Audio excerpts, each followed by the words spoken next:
जनाब जरा 1 किलो प्याज पैक कर दीजिए, मोहतरमा ने बिरयानी बनाने की सोचा है। ये ले 20 रुपए। हाँ। वो प्राइस बढ़ गया, 40 रुपए। 40 रुपए? अरे 100 रुपए, 100 रुपए, 1000 रुपए, 1000 रुपए, 10,000 रुपए, ओए 1 लाख रुपए। लोग रहते हैं, खाने को कुछ नहीं है। भाई मेरी गुंजाइश ही नहीं है, मैं 20,000 तनख्वाह ले रहा हूँ, मैं बच्चों का पेट पालूं, किराया दूं, उनकी ट्यूशनों के पैसे दूं, कुछ समझ में भी नहीं आ रहा। ये हालात इस वक्त जो है ये कोविड से भी मुश्किल है। Economic crisis in Pakistan has hit rock bottom. You know, its currency witnessed its biggest one-day decline in over 2 decades to 262 Pakistan rupees against the dollar. The slump was so bad that it prompted the International Monetary Fund to resume lending to the country. The Federal Board of Revenue Chairman Asim Ahmed has termed the current financial situation in the country as extremely critical. See, Pakistan secured a $6 billion IMF bailout in 2019 after it was hit with floods and because of the ongoing economic crisis. After this loan was topped up with another $1 billion last year. However, IMF, which is the lender, suspended disbursements in November last year due to the country's failure to make more progress on its way to fix the situation, because it turns out that the political parties in Pakistan were using the money for campaigns. Today, there are shipping containers full of imports that are piling up at ports as the buyers are unable to secure the money to pay for them. See, if it was only the economy that was dying, it would be fine. But not only is the economy melting down, the entire political ecosystem there is also totally polarized and pulling the country apart, and the security situation is also spinning completely out of control because of Taliban rule.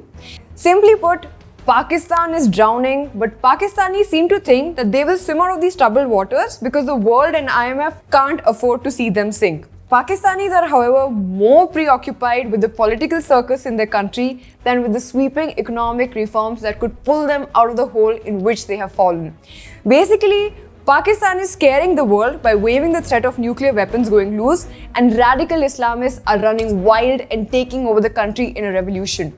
As scary as they sound, these fears being sold by Pakistan are exaggerated because they've done this in the past without anything happening. The problem is that if they actually go bankrupt, they will be like a trapped animal with a nuclear weapon sitting in their basement. Pakistan needs about $10 billion over the next 6 months. With the IMF program, they will just about manage to collect this amount, with the Saudis giving around $2 billion, UAE another $1 billion, Chinese giving $2 billion, and Qatar buying some assets for around $2 billion again. But this will only last till maximum May or June. In the meantime, inflation is expected to go up to anything from 40 to 50% because fuel prices will shoot up, power tariffs will be jacked up, and gas rates will spike. In addition to this, the Pakistan rupee will 100% collapse. This will result in massive inflation, which is already backbreaking. To control inflation, Pakistan will have to raise interest rates again. This will raise the cost of doing business to unsustainable and unviable levels. But what's even worse is that interest rates hikes will destroy whatever remains of the fiscal position of the government in Pakistan. There is a real danger that even at the current interest rate of 17%, the debt servicing cost will be more than the entire revenue of the federal government. This is another Sri Lanka in the making.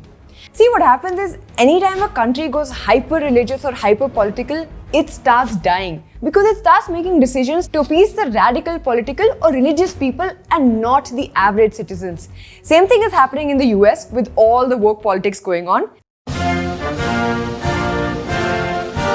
Well, the thing about America is we want everybody to be able to come here and get rich. We want people to live the American dream. Well, the thing about the upcoming elections is that these rich people are the problem. I don't like rich people. Why did they become rich in the first place? We need to extinguish that. But sir, aren't the people who are rich, aren't they running our economy? Aren't they work super hard and stuff? Yes, good point. You're smart. Thank you. Thank you, sir.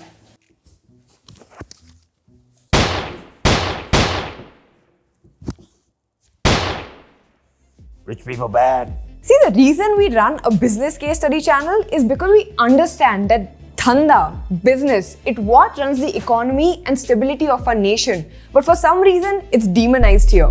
The average person thinks politics and religion are smart and good, but business is bad. The reason we are not on the brink of economic collapse is because whatever you say about the Modi government, they've invested heavily in tech, in payments, and in business. External foreign funds have been given the red carpet to invest in India. We see it in a bad light when money wins, but we must realize one thing, that money is the most impartial thing on the planet. It is not black or white, it is green, and it supports families. Emotions like religious or political emotions don't support families, sorry to say. In Pakistan, foreign exchange reserves are declining. They have only 4.4 billion left, which is enough for hardly 3 weeks of imports. They're so caught up in a religious and political dance, they've forgotten that the economy works when you produce shit. You have to make things that people want to buy to keep the economy afloat. In fact, there are some companies in India with more reserves than the Pakistan government right now.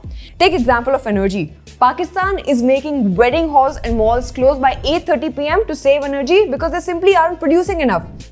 जनाब पाकिस्तान में energy crisis हो रही है जनाब। Energy crisis वो क्या होता है? अरे बिजली जनाब। ये बिजली ना, ये शादी और निकाह में बहुत यूज हो रहा है। कल शाम 8 बजे से कोई निकाह नहीं होगा। ओके जनाब। जनाब, आपका कल 8:30 को शादी है। काम कर, परसों से।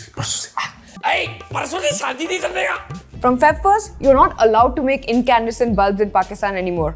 Pakistan's first bailout from IMF came because of the floods. In the floods, 11 million livestock died and 9.4 million acres of cropland was devastated. Because of this, the Taliban came back into power. It was actually seen as a victory. But look at these numbers. Taliban is very good at coming to power, but they're not actually good at running a country. Look at the rise in these incident rates over the years inside of Pakistan. Clearly, the Taliban, which is now the Pakistani elite, and the generals want the rest of the country to be prepared to make sacrifices for them, but they are not ready to cut their own expenses or privileges. They want their 3-course meals, golf courses, their holidays in Switzerland, send their kids to Harvard, receive subsidies from the empty treasury, but don't realize or care about the ordinary citizens. The Pakistan army is also not ready to cut its costs. It continues to buy expensive weapons which Pakistan can no longer afford. To fight whom? Even worse, it continues with its silly adventures on both sides of the border which have proved to be unaffordable. And do you know why? To show the elites paying tax that they are doing something with the army. The only way the military budgets can be cut is when they actually improve relationships at the border, not worsen them. But they need to appease the Taliban elites, so they're doing this. For now, it seems like the government and IMF will sign the loan contract. They'll take the loan and get back on the IMF program. But within a month or two, it will start throwing money to win back its political support in the next election. That money, which should go into economic reform, will go into the party winning back its seats. It's just stupid. You know, when I was young, my parents asked me if I'd like to be a PM of a developing country and what I'd like to change in the country. I would always say no. The problem is when you are handed the reins of a broken system which is practically unfixable, but your livelihood is okay, you have fame, money and power, you optimize to just continue that because you can't really fix the system. You run a circus to keep power, and that is exactly what's happening in Pakistan.